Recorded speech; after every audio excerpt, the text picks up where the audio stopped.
Hi,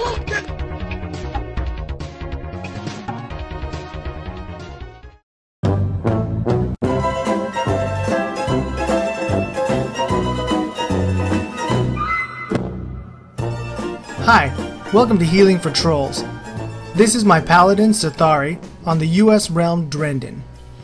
Before you touch that dial and think this is just another healing video that plays out like some lousy cell phone unboxing video, I can tell you that this has been well thought out and thoroughly edited.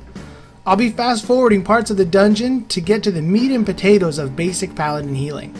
Let's start with the spell that I think is the best to start out with during a fight. At the beginning of every pull, I like to make sure that my tank has Sacred Shield applied to him.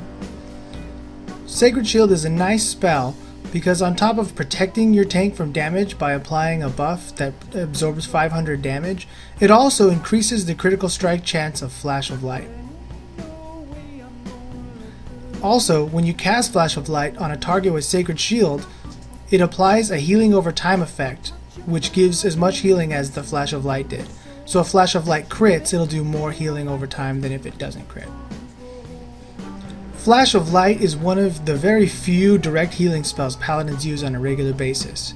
You use Flash of Light, which is about 1.5 second casting time.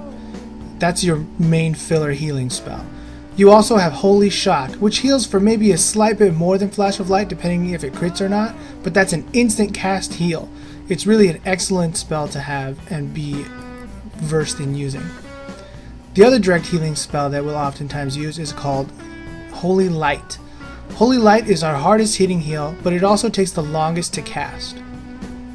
I don't recommend using Holy Light too much for beginners unless you already have healing experience on another class.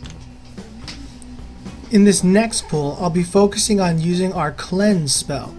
Cleanse is a great spell for getting rid of disease, poison, and magic effects on friendly targets. It does not work on hostile targets. So during this pull, take a look at my unit frames add-on on the far left. I'll be hovering over it in a minute with my mouse. That guy got sheeped, cleansed it. Guy gets ice debuff, cleanse it. Ice again, cleanse it. Cleanse it.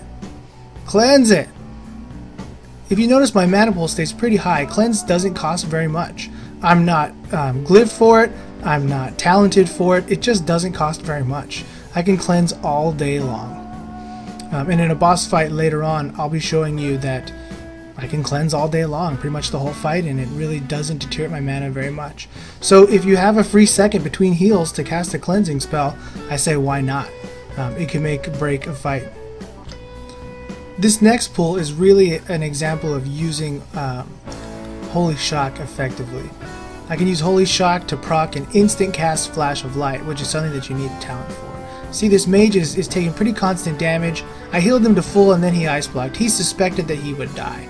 And one of the things you need to know as a Paladin healer, especially if you played another class, is that Paladin healers tend to be somewhat bursty. Especially with things like Holy Shock, proccing instant cast Flash of Lights, you can do a significant amount of healing in a very short time, which is what that mage just found out. So here we are coming up on the first boss fight. I'm waiting to see which boss it is to know which buff to put on. I know this boss tends to do shadow damage, so I'm applying Shadow Resist Aura. Even in a group that has a lot of paladins, they're going to expect you to be applying any resist auras for any given fight. Most of the time a tank will apply Devotion Aura to do some protection, and the red paladin will apply Red Aura, and you'll just be expected to pick up whatever's left over. No matter what though, I would probably cast Shadow Resist on this fight if we don't have some other class applying a group-wide Shadow Protection. You might be seeing lots of numbers fly up from time to time, green numbers, not the 700s you see there, but in a second I'll Judge Light again. And what Judge Light does is when it's applied on a target, everyone that hits the target gets healed for 2% of their maximum health per strike. The reason that it's not up 100% of the time during this fight is because with the other paladins judging the same thing, Judgment of Light, each judgment will override someone else's.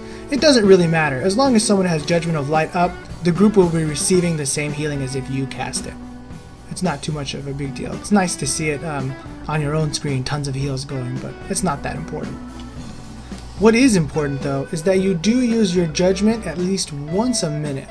This applies a buff on yourself which increases your casting haste. This goes back to how bursty paladins are, and without that up, you lose a lot of your burst. You lose the speed in which your heals are cast, and you also lose the speed in which you're able to start casting another spell for instant cast spells like Holy Shock and when you proc an instant cast Flash of Light. The next spell on the list is a pretty important one in our arsenal. I don't use it too often in 5-man dungeons, but I'm going to use it here to demonstrate how it works for you. The spell is called Beacon of Light. So there it is on our tank, Beacon of Light. Lasts about a minute.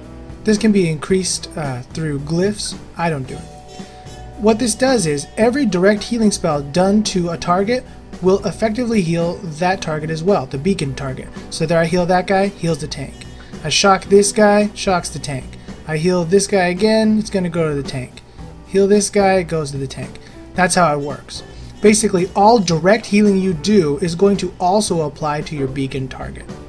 This will not bounce heals over for indirect healing, such as from our Judgment or from the heal over time effect that we can apply from Sacred Shield. These heals don't jump over, but any other direct healing will go equally over to the beacon target. There are a lot of uses for this. In this example right here, you can see the tank's taking a little bit of damage, but everybody else starts to take damage in a little while, and having the tank beaconed would be nice because the heals will bounce over to the tank as well when everyone starts taking damage.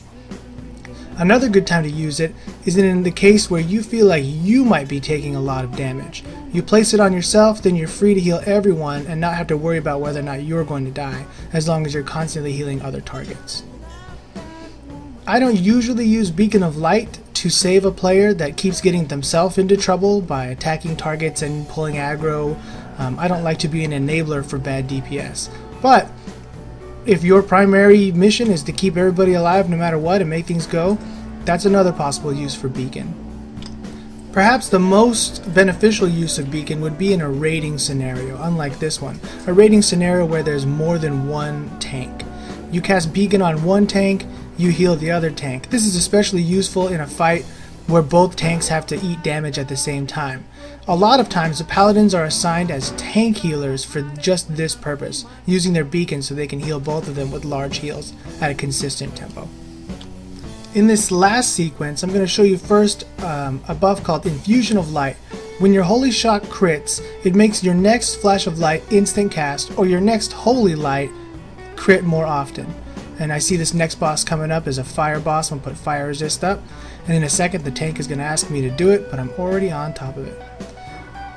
So when you get Infusion of Light and you cast a Holy Light, it has a higher % chance to crit, but in many cases your Holy Light does enough healing as it is and you don't need it to crit more. It's just going to be an effective waste of mana. So a lot of times you'll use it to make your Flash of Light an instant cast, which is something I've referred to several times. So during this fight, the healing's pretty relaxed. I'm just going to be doing tons of cleansing. If you watch, the fire buff is up, I'm cleansing it. It's up again, I'm cleansing it. Cleansing it. Cleansing it again. He's getting it because he's standing in fire way too much. Pretty relaxed. I use Beacon to heal a guy in tank. There's another cleanse. There's another cleanse. So as you can see, my mana is really not hurting at all. And my Paladin has pretty decent gear, but again, the point is, cleanse is a very mana efficient spell. This is one of the strengths of the Paladin spell. Aside from the fact that it can do disease, poison, or magic all in one spell, it doesn't cost very much. It's pretty easy to use. Well, those are the basics of Paladin healing. I say get out there, run some 5-man stuff, and test out your new skills. And if you want to ask me any questions, you want to see something else featured in a healing video, feel free to contact me on my WordPress blog site, nofuneral.wordpress.com. Thanks, guys.